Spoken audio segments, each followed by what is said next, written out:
Have you ever noticed something strange about the world? That the people with the warmest smiles often carry the heaviest hearts?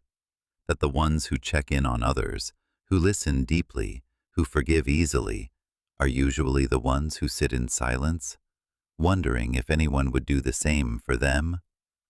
Why is that? Why is it that the nicest people are often the loneliest? You see, kindness, true kindness, doesn't always come from abundance. Sometimes it grows from the exact opposite, from absence, from pain, from all the moments when no one showed up, from nights when they cried quietly and no one noticed, from learning the hard way that life doesn't always return what you give. So instead of becoming bitter, they became better. They chose to be what they once needed, not because it was easy, but because the alternative, becoming cold, closed off, cruel, felt like dying a little inside. They made a decision. If I know what it feels like to be unseen, I will never let others feel that way around me. But here's the irony. In giving so much of themselves, they often get forgotten. They're the reliable ones, the strong ones, the ones who have it all together. People forget that they, too, need comfort, that they, too, get tired, that they, too, feel invisible, and they rarely ask for help.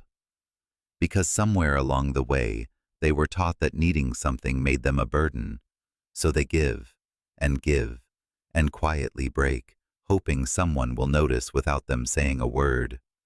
It's not weakness, it's not martyrdom, it's a quiet kind of strength, one the world desperately needs, yet constantly overlooks. The nicest people are often the loneliest because they live in a world that takes, but rarely gives back in the way they give.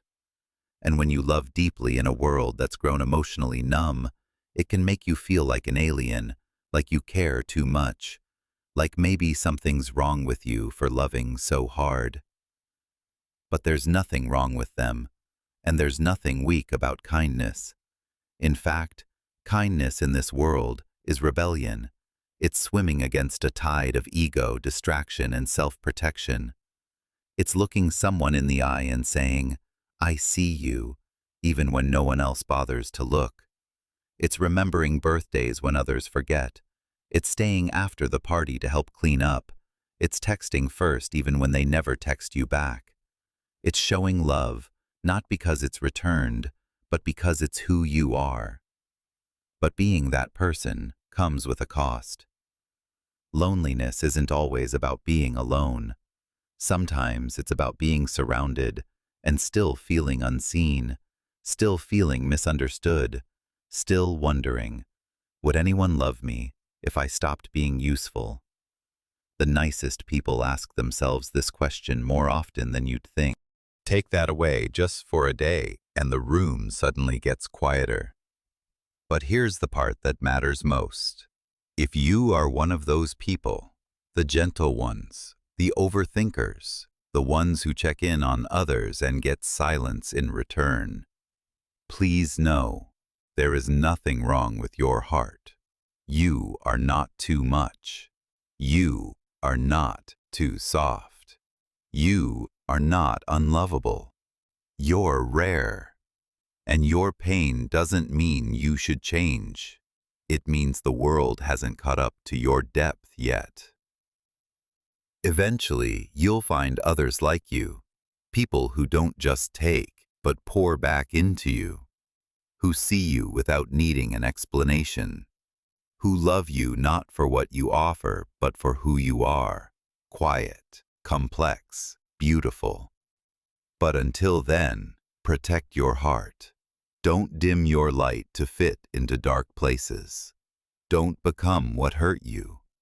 Be kind, yes, but also be discerning. Be loving, but also let yourself receive love. The nicest people don't need to become lonelier.